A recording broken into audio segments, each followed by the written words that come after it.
My name is Heather Lloyd Martin. I'm the CEO of SuccessWorks SEO Copywriting. And today's SEO copywriting tip revolves around, is your web SEO copy actually over-optimized? Have you pushed the envelope so far towards Google and Bing that you forgot about the reader experience? So here are 3 ways to find out. The first way to find out is probably what a lot of folks think of when they think of over-optimization, where there are too many key phrases on the page. And so you'll see a little snippet example where it's obvious that the writer was trying to focus the page around New York gifts, local key phrases, New York gifts, New York City gift, New York City gift shop.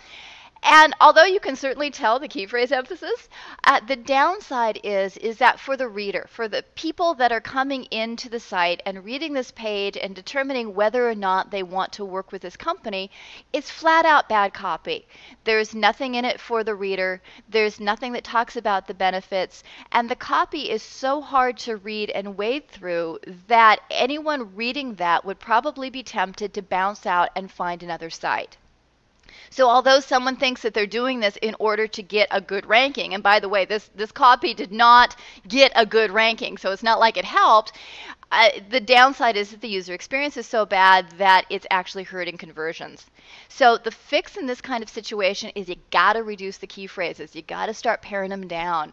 And in some cases, that might mean that you have to rewrite the page. But when you do that and you focus what you're doing, you're going to see a huge jump in sales. So it does have a benefit. The second thing I'll typically see is when there's too many hyperlinks on the page. And here's an example of what that can mean. And sometimes people do it because they want to have the SEO benefit. And they're thinking, wow, every time I hyperlink a key phrase, that's a happy thing for Google and Bing, and they're going to automatically give me a top ranking. Or they think, all right, well, I want to make sure that my reader has lots of choices, so I'll just give them all the choices, and they'll choose one. Both sides of that particular coin, the reasoning around that is faulty, and here's why. From the search engine perspective, hyperlinking folks all over the place is not going to help you, and it's not going to help increase that ranking. And from a user perspective, and this is almost in a way more important, that when you throw too many choices at someone, and this is what we know from psychological testing, that it causes overwhelm. People have a hard time making a decision, and this is something that you might be able to relate to in your own life. So rather than focusing on that paragraph block and thinking, okay, where do I want to go next, then it's just as easy to back away and find a page that's easier to navigate and read. So what you want to do in cases like this is think about your page, think about what you want to say is in it for the customer or the benefits, and then focus them.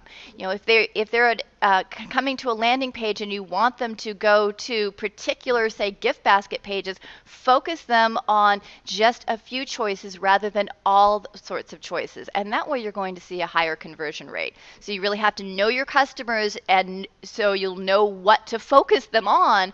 But once you have done that and you can move them along the conversion funnel, you'll see an increase in ROI.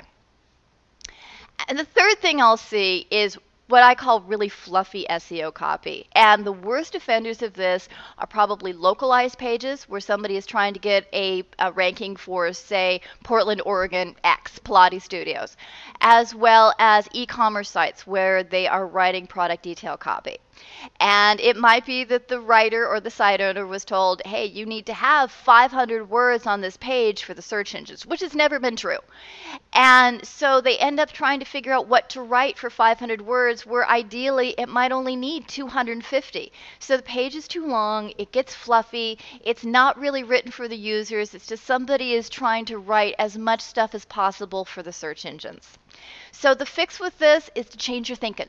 Rather than thinking about, all right, I need to do this a certain way for Google and Bing, instead write great sales copy and weave in those SEO elements. No, don't do it the other way. And that way you're going to have really good, tight, benefit-oriented copy that will help people take action, but you'll also have everything you need for the search engines as well. So it's just thinking about it a slightly different way can provide some really spectacular results. So thank you very much, everyone. If you have a question, please email me at askheather@seocopywriting.com and let me know. And if you visit the seocopywriting.com site, you can also sign up for my free newsletter that is delivered hot and fresh every Tuesday.